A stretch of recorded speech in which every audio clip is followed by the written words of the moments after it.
Assalamualaikum warahmatullahi wabarakatuh. Berjumpa kembali dalam pembelajaran pendidikan agama Islam dan budi pekerti kelas 8 bersama saya Ibu Anita Nur Apriliana. Bagaimana kabar kalian anak-anak? Semoga sehat selalu dan mendapatkan ridho dari Allah Subhanahu wa taala. Allahumma amin ya robbal alamin. Baiklah anak-anak, kita akan mempelajari pada bab yang kedua, yaitu meyakini kitab-kitab Allah dan mencintai Al-Quran.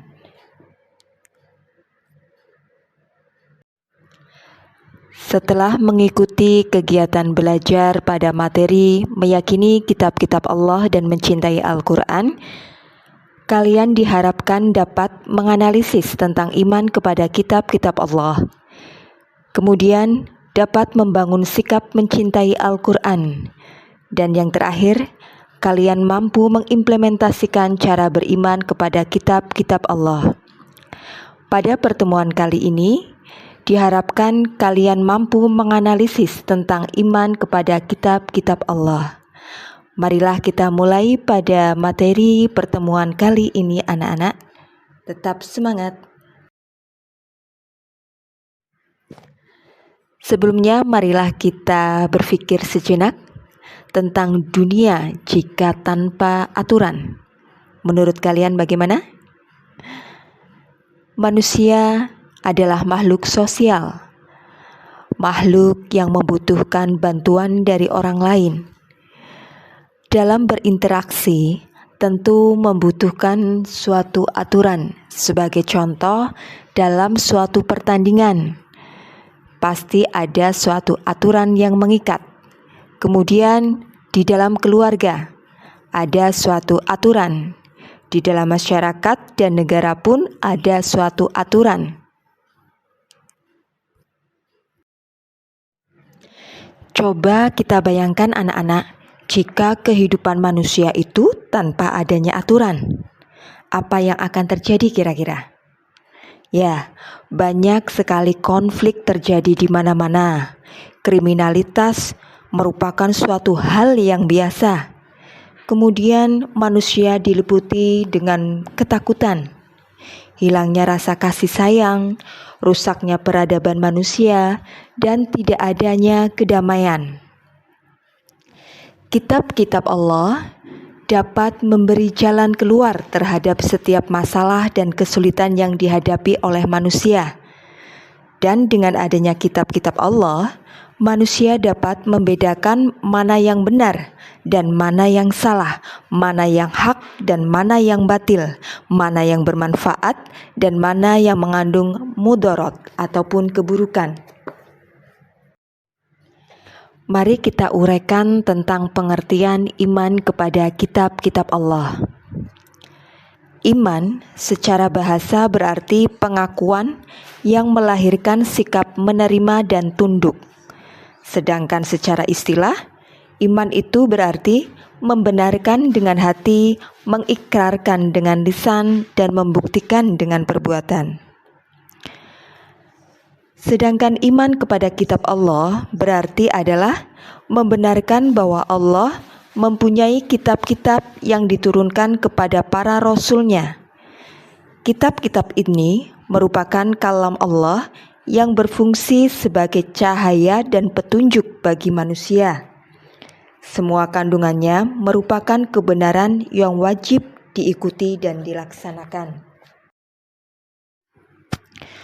Wajib hukumnya, kita beriman kepada kitab-kitab Allah, sebagaimana yang dijelaskan di dalam surat An-Nisa ayat 136, yang artinya, wahai orang-orang yang beriman, tetaplah beriman kepada Allah, Rasul-Nya, kitab yang diturunkan kepada Rasul-Nya, dan kitab yang Dia turunkan sebelumnya. Siapa yang kufur kepada Allah, para malaikatnya, kitab-kitabnya, para rasulnya, dan hari akhir, sungguh dia telah tersesat sangat jauh. Ayat tersebut menjelaskan bahwa Allah memerintahkan kepada orang yang beriman agar tetap beriman kepada Allah, kepada Rasulnya, kepada kitabnya yang diturunkan kepada Rasulullah SAW, yakni Al-Quran, dan juga kepada kitab-kitab yang diturunkan sebelum Al-Quran.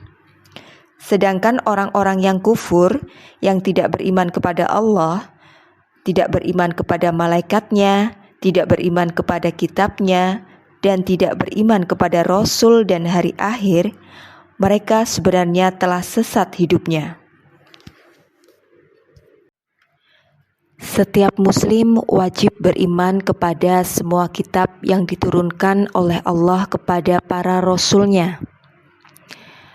Beriman kepada kitab Al-Quran berarti meyakini bahwa Al-Quran adalah kalam Allah yang diturunkan kepada Nabi Muhammad SAW melalui perantara malaikat Jibril yang disampaikan secara mutawatir atau bersambung dan berpahala bagi orang yang membacanya.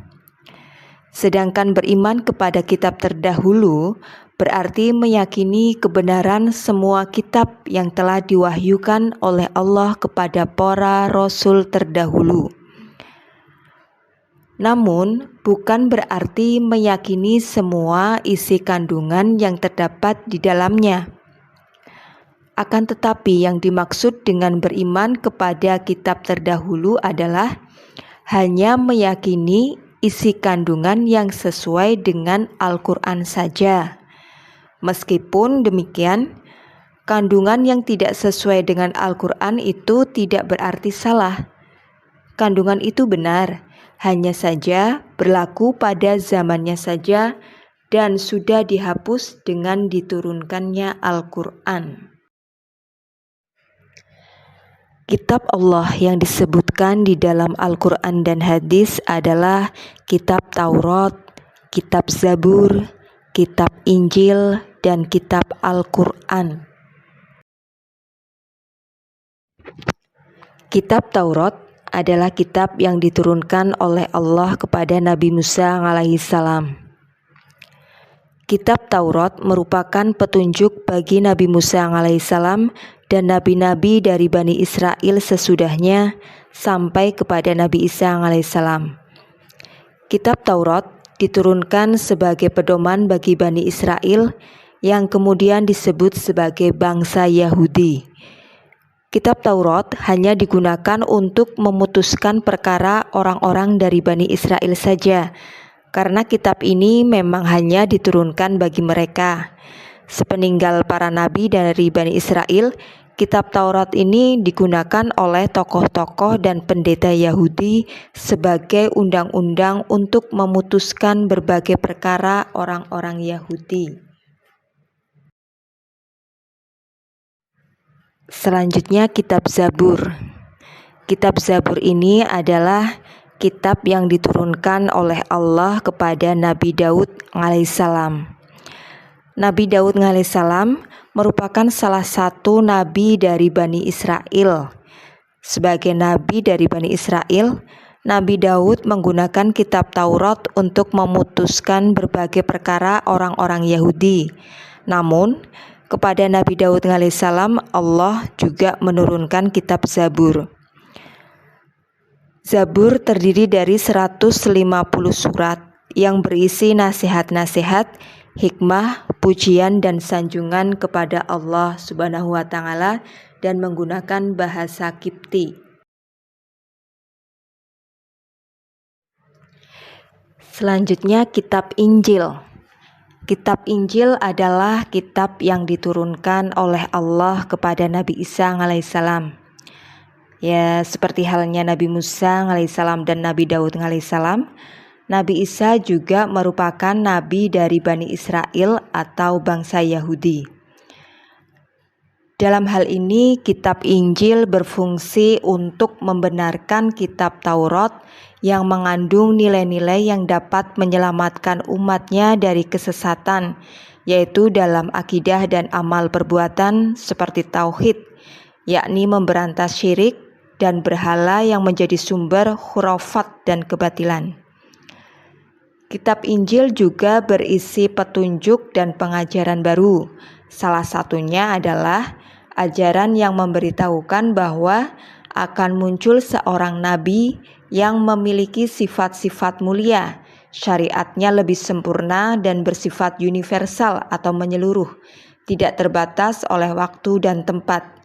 Dia adalah nabi penutup dan rasul terakhir, yakni Rasulullah Shallallahu Alaihi Wasallam. Ada sejumlah kitab Allah yang disebutkan di dalam Al-Quran dan hadis Nabi. Sebagian disebut dengan kitab dan sebagian lainnya disebut dengan suhuf.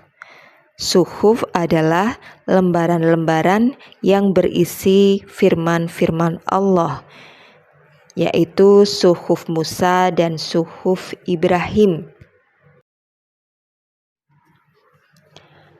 Kitab yang terakhir yaitu kitab Al-Quran. Kitab Al-Quran merupakan wahyu Allah yang diturunkan kepada Nabi Muhammad SAW. Kitab Al-Quran merupakan wahyu Allah yang terakhir yang membawa kebenaran, yang mencangkup isi dan membenarkan kitab-kitab sebelumnya, yakni kitab Taurat, kitab Zabur, dan kitab Injil. Meskipun demikian, Al-Quran ini memiliki syariat tersendiri yang berbeda dengan kitab-kitab sebelumnya. Syariat yang terdapat di dalam Al-Quran berfungsi menggantikan syariat yang terdapat dalam kitab-kitab sebelumnya. Namun meskipun begitu, masing-masing kitab Allah ini memiliki syariat yang berbeda. Tetapi dasar dan landasan dasarnya sama, yaitu ajaran tentang tauhid atau mengesahkan Allah. Demikianlah pembelajaran pada pertemuan kali ini. Semoga bermanfaat anak-anakku semua dan semoga berkah, selalu semangat untuk belajar. Wassalamualaikum warahmatullahi wabarakatuh.